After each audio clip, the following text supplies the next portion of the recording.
Dalam ma'rifah habibullah nafa'ana bihi wa bi ulumi fi darain amin.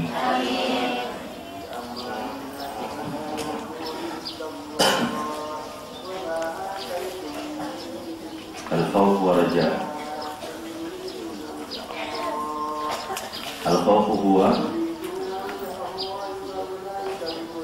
ma'rifatul qalbi bi jalalillahi wa qahrihi wa shadidi iqabihi wa alimi azabihi wa thamaratuhu al-kaffu amma la yurdillaha ta'ala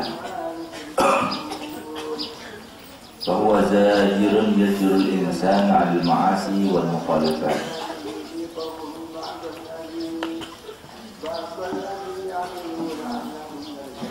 wa raja'u huwa ad-dhannul jamilu fillahi bisababi ma'rifatil qalbi bi si'ati rahmatih wa 'azimi lutfi wa ra'fatih wa samaratuhu alhamdu 'ala al-'amali bis salihati fa huwa qa'idun yaqudul 'abda ila ta'ati wal mutaqawwal.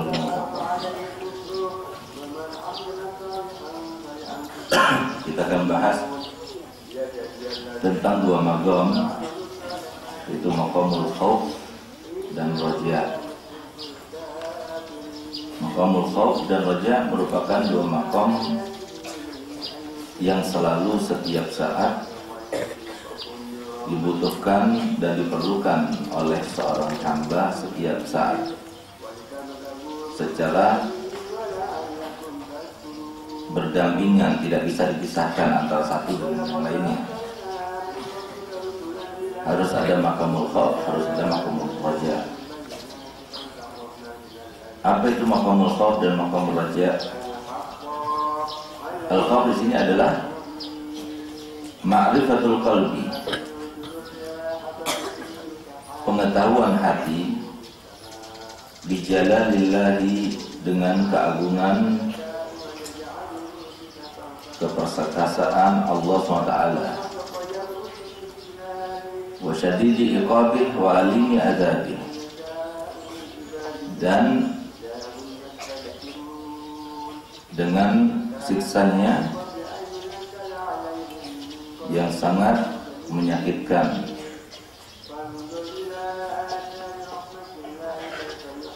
Wa samaratuhu, sedangkan buahnya al-kafu, kita dapat mencegah amma la yurdillaha, terhadap segala sesuatu yang tidak meridhokan Allah Subhanahu wa taala. Fa zajirun, sehingga maqam khauf ini menjadi pencegah atau penjerah yang mencegah seseorang anil ma'asi, daripada maksiat, wal mukhalafat, dan melakukan tindakan yang menyalahi perintah Allah Subhanahu wa taala. Wa raja, sedangkan maqam raja huwa, yaitu ad-dhannul jamilu fillah, persangkaan yang baik dalam diri Allah SWT, karena hati telah mengetahui dengan luasnya rahmatnya Allah, wa adimi lutfihi, dan keagungan daripada kelembutan dan kasih sayang Allah wabarakatuh. Wa samaratuhu, sedangkan buahnya alhamdu al-amali bis salihat, menggawanya untuk selalu melaksanakan amal-amal soleh. Fahuwa qaidun, berarti maqam raja itu adalah penunjuk yang menuntun seorang hamba ila ta'ati wal muwafaqat, kepada jalan taat dan melakukan sesuai dengan kehendaknya Allah.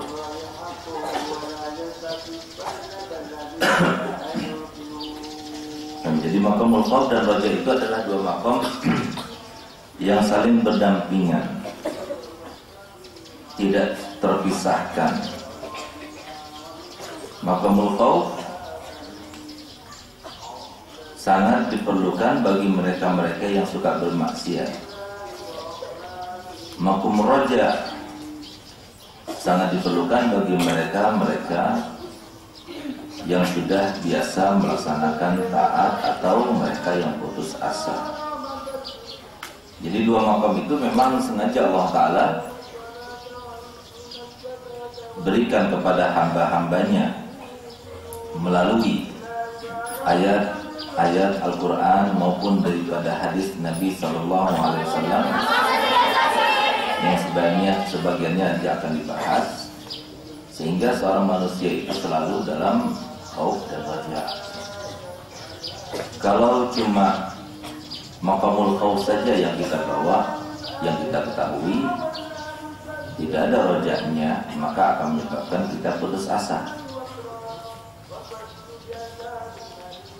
Dan sebaliknya, kalau seumpama maqamul raja saja yang kita kenalkan atau yang kita ketahui, maka akan menyebabkan hati ini atau nafsu ini tambah tidak terkendali untuk melakukan sesuatu yang menjadi keinginannya. Nah, sehingga dua makam ini harus berjalan bersama-sama. Nah, cuma caranya kita memberitahukan sebagai seorang dai, sebagai seorang ustaz, sebagai seorang pendidik kepada mereka yang membutuhkannya itu mana yang lebih kita tekankan. Jadi bukan berarti harus satu saja yang kita berikan, tapi mana yang lebih kita tekankan, maqamul khaufnya atau maqamul rajanya.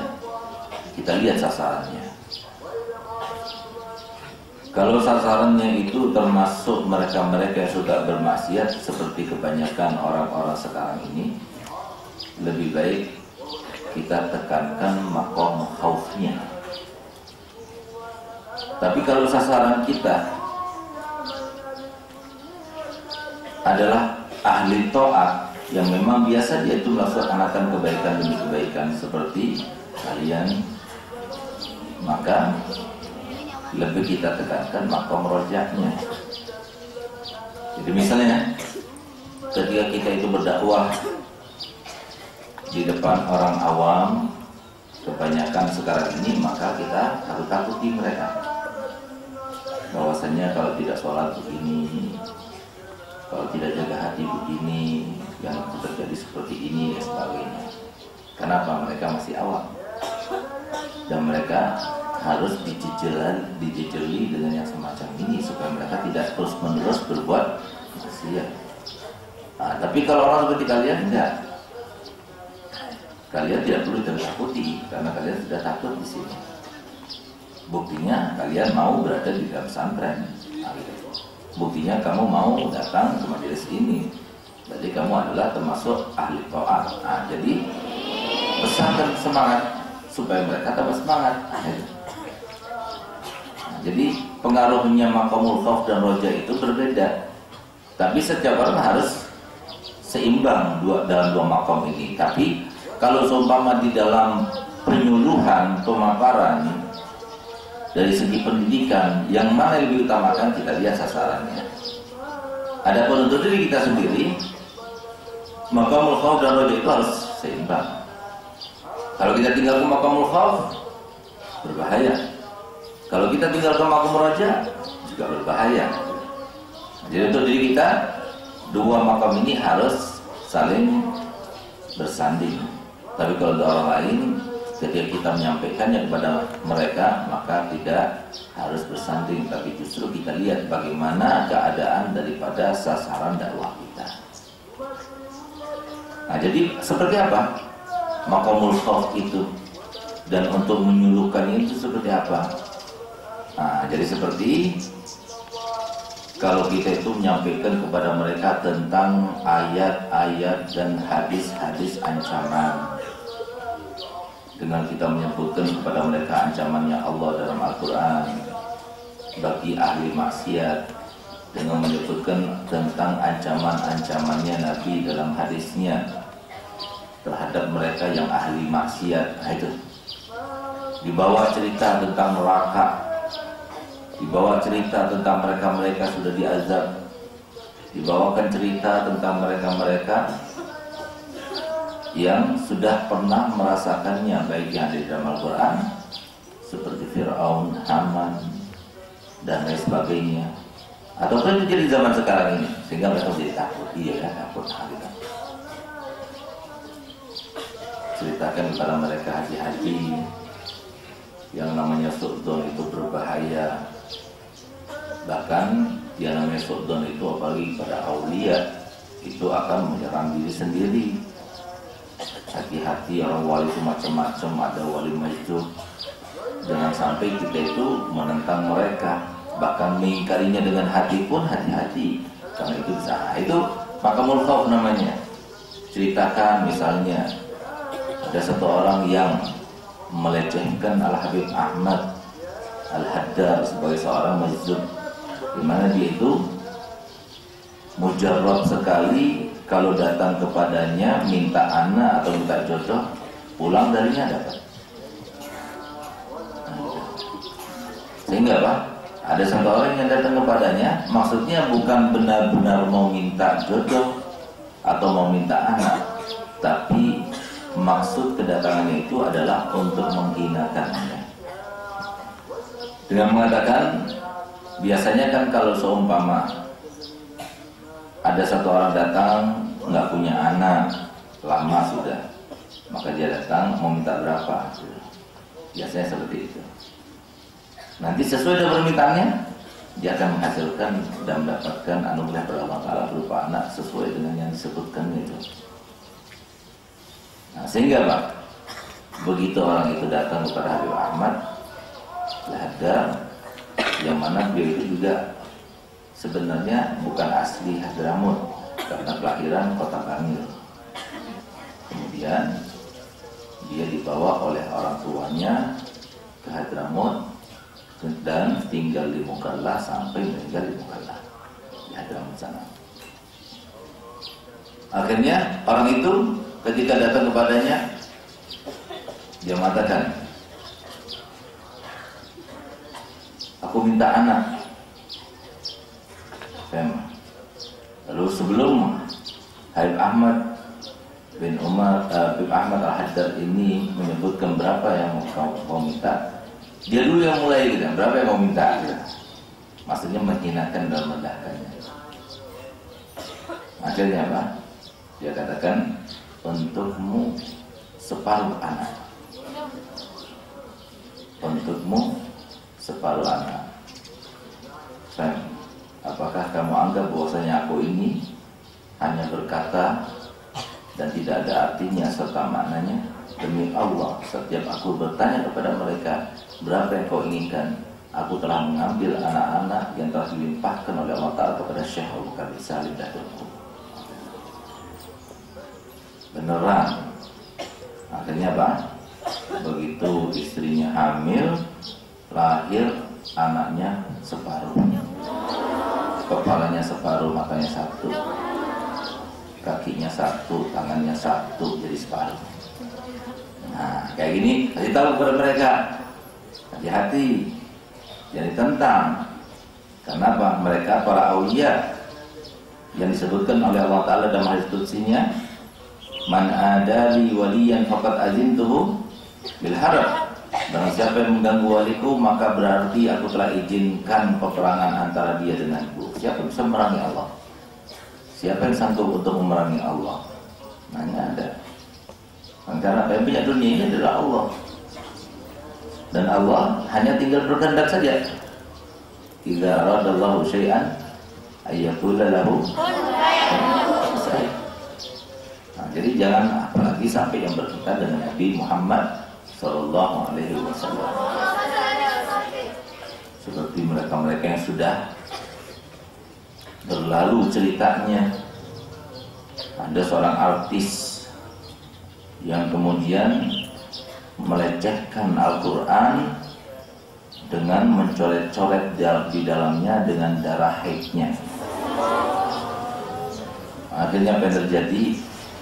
Dia tak lama kemudian kecelakaan. kecelakaan dan membakar tubuhnya, pengen sampai gosong. Nah ini terjadi.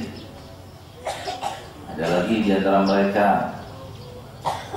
yang juga melecehkan Al-Quran dengan menginjak Al-Quran, maka kemudian kakinya itu menjadi bengkak, udah itu busuk, jadi sampai kelihatan tulangnya dari luar. Langsung itu. Nah, kenapa? Allah yang berkehendak. Yang punya penyakit siapa? Yang membuat penyakit siapa? Dengan segala macamnya, ada yang gula, ada yang ini, semuanya Allah. Ya diberikan saja, hai fulan, kamu punya penyakit ini, selesai jadi. Nah, jadi manusia itu nggak punya kemampuan apapun. Kasih tahu kepada mereka seperti itu. Nah, kalau makamul rojak seperti apa? Makamul rojak seperti yang saya selalu ceritakan. Kalian harus merasa bersyukur kepada Allah Ta'ala karena kalian berada dalam pesantren. Kalian berada dalam pesantren berarti kalian itu uzlah. Kalian uzlah berarti kalian itu berusaha membersihkan hati.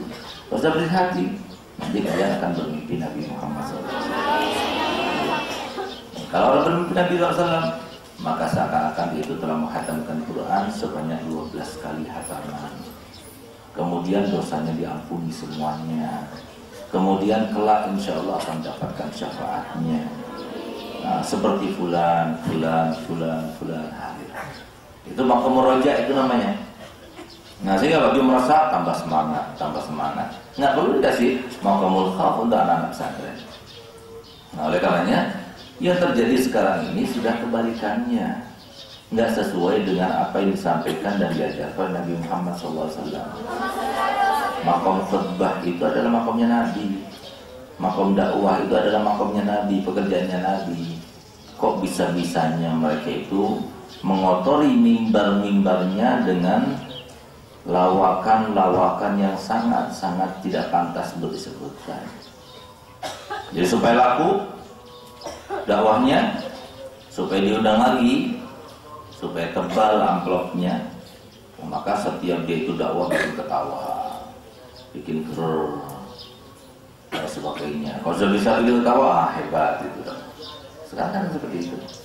Yang paling banyak bisa bikin ketawa yang paling tinggi tarifnya, yang paling serius, yang paling gak laku. Nah ini zaman sekarang ini. Padahal ini makamnya Nabi. Apalagi terkadang yang disebutkan itu sangat tidak pantas dengan makom tersebut. Menyebutkan tentang kemaluan, menyebutkan tentang suatu aurat yang sangat tidak pantas. Nah itu.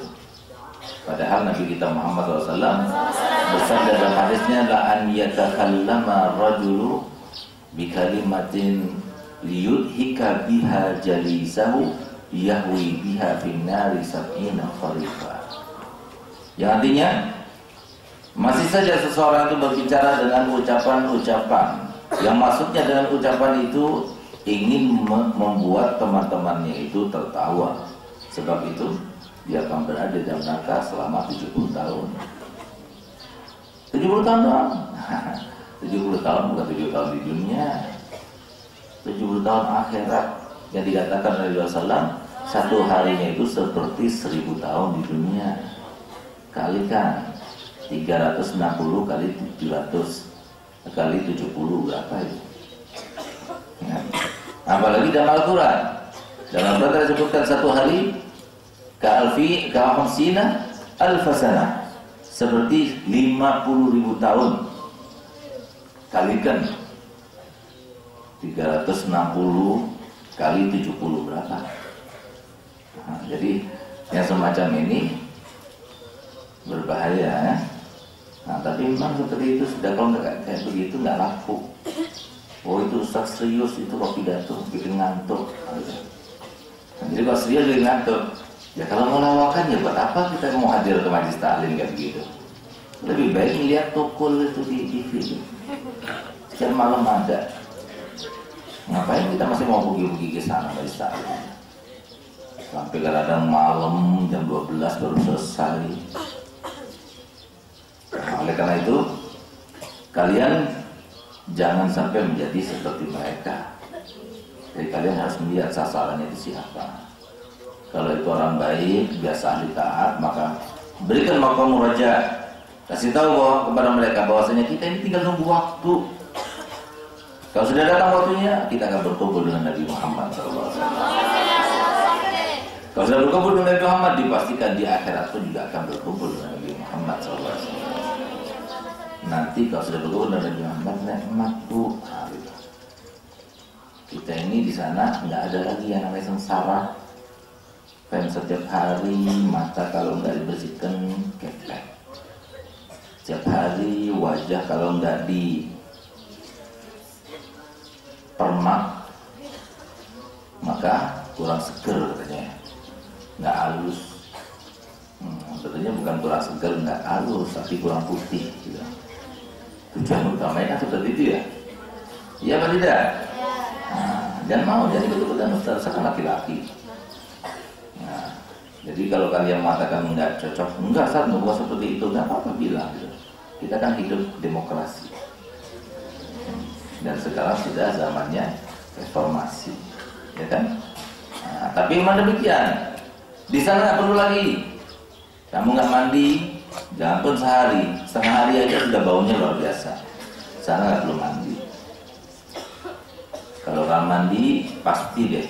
Kalau kamu yang keluar dari mandi, posisinya minta ampun, iya kan?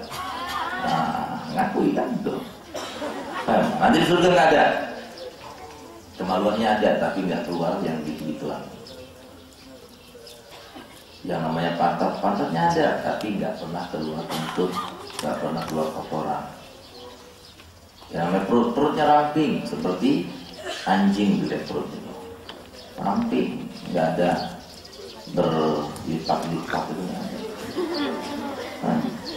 jadi selalu bagus. Nah, terus kalau makan gimana? Kalau di sana kan makannya enak-enak terus, selalu berselera untuk makan. Iya, tambah banyak makan, tambah banyak keringatnya. Dan keringatnya di sana bukan seperti keringat sini. Di sini kan aromanya macam-macam. Ada yang aroma lidah buaya, ada yang aromanya jeruk nipis, ada yang aromanya apa lagi? Bawang, ya kan? Dan lain sebagainya, terasi, yang bau busuk dan sebagainya. Alhamdulillah itu sebuah kekurangan ya bagi perempuan. Jangan kadang-kadang Ustaz maaf ya, kalau masuk di kelas itu ada yang kayak begitu ada gitu. Apalagi jam keempat gitu. Jadi usahakan ya, jangan aib gitu. Artinya nggak sesuai dengan seorang wanita gitu loh. Nah, jadi masa masuk jalan ada kedengaran yang semacam itu. Saya nggak mau menyakiti hatinya dong, mengatakan bau banget sih, kan nggak enak. Nah, jadi kalian harus tahu diri. Nah, dan biarkan itu tampak, karena itu aib sesuai dengan apa yang disampaikan oleh Imam Syafi'i, wala turi lil 'adi qatuzullan fa inna syamatatal 'ada bala'u. Jangan kau tampakkan sedikit pun daripada aib-aib kamu, karena sesungguhnya yang namanya ketahuannya aib itu kepada musuh-musuh kita merupakan sebuah bala. Jangan sampai kamu jangan tahu kalau seumpama ada bau yang tidak enak. Nah, karena apa? Takutnya dia punya saudara cari jodoh, lalu ditanya oleh saudara kamu, belum gimana? Jangan, kenapa? Bau keteknya nggak enak. Ayo gimana? Nah, jadi tampakkan. Harus kita berkorban, beli Rexona, berkorban beli apa lagi? MBK, berkorban memblunder apa? Blender bola, blender. Memblender apa? Tawas, sehingga selalu burkat gitu loh. Tahu burkat kan? Nggak usah jelaskan.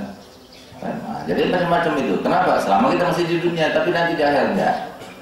Anak pengen kangen deh sama Ustaz Sugap, misalnya. Langsung deh, udah di depan Ustaz, tring. Nah, Ustaz Sugap lagi menikmati durian sama Ustaz Azhar. Nah, itu nanti akan terjadi. Nah, nanti kalian ketemu sama Ustaz dalam keadaan nggak pakai jilbab, nggak pakai cadar, nggak, rambutnya terurai.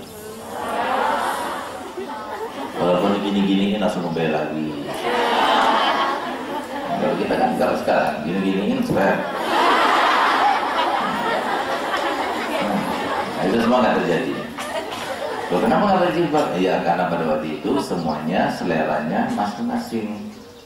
Yang untuk orang lain tidak bakal selera ya. Contohnya gampang. Kamu pernah syahwat nggak sama kucing? Walaupun kucingnya laki-laki, sama seperti itu. Makanya pada waktu itu nanti tidak ada lagi yang namanya cemburu, nggak ada lagi yang namanya perselingkuhan, nggak ada. Nah, jadi yang dilarang di dunia nanti pada waktu itu semuanya diperbolehkan.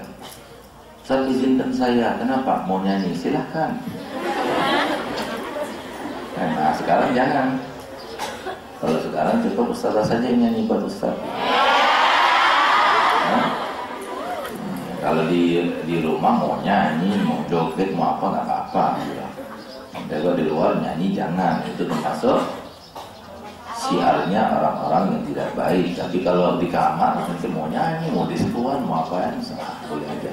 Itu pula nanti di surga boleh. Nah, tapi nggak terpikirkan yang semacam itu kayaknya, karena ada yang lebih nikmat juga. Ayo kita ziarah Nabi Muhammad. Nah, apalagi setiap hari Jumat nanti. Nah, setiap hari Jumat itu adalah Yaumus Suq, hari pasar. Julukan aja itu hari pasar. Kenapa? Di saat itulah Allah SWT menjamu semua hambanya penghuni surga. Bayangkan, setiap penghuni surga yang tidak dapat surat.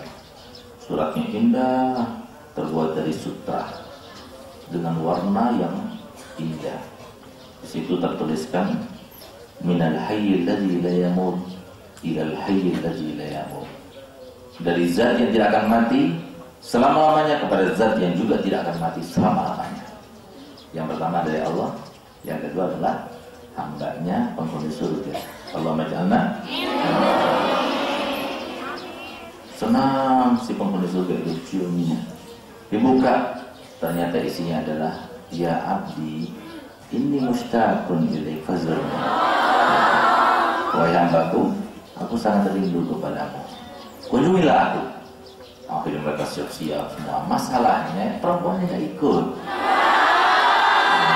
Karena dia yang diundang cuma laki-laki saja. Nah, sehingga mereka itu duduk di tempat yang sangat indah. Semua penghuni surga dari kaumnya Nabi Adam sampai kiamat ada di satu tempat. Semua makanan ada, segala jenis, dari mulai tauco, apalagi petis, terasi, tapi tidak seperti yang sekarang. Enak semuanya, petisnya ala bukan ala Eropa, bukan ala Barat, bukan ala Timur, tapi ala surga. Ada khamar, ada madu, susu ada, tapi beda seperti susu sekarang. Coba susu sekarang, lambat sejam aja sudah basi, berubah. Nah, madu juga seperti itu. Madunya madu liat, madunya kalau madu Hadramut bagus, madu Bima bagus. Nah, kalau madu palsu itu urusan gigi, bikin sakit gula gitu.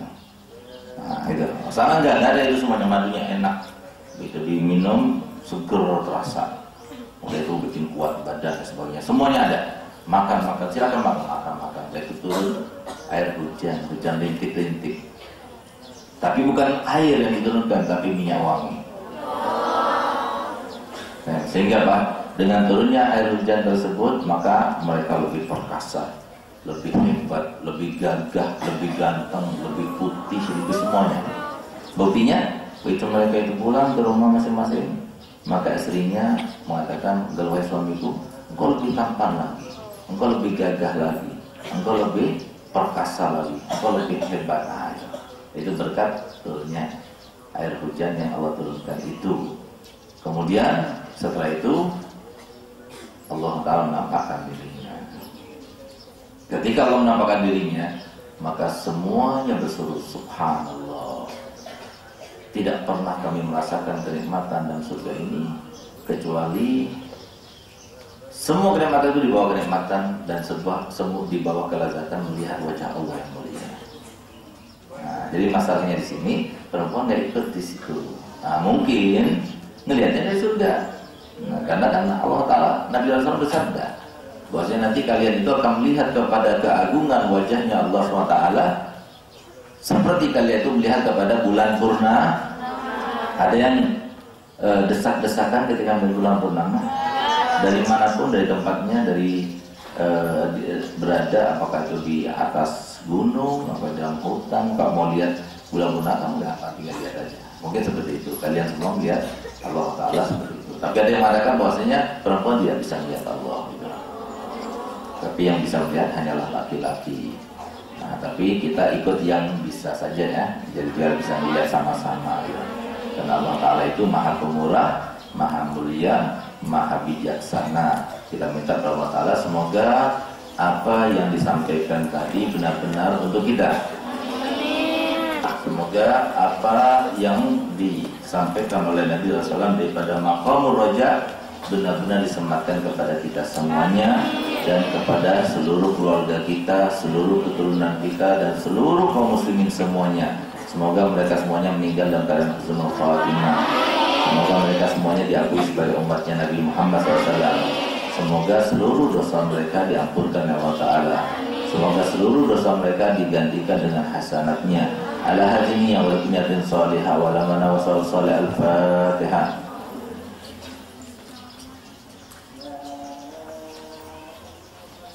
Ya Rabbana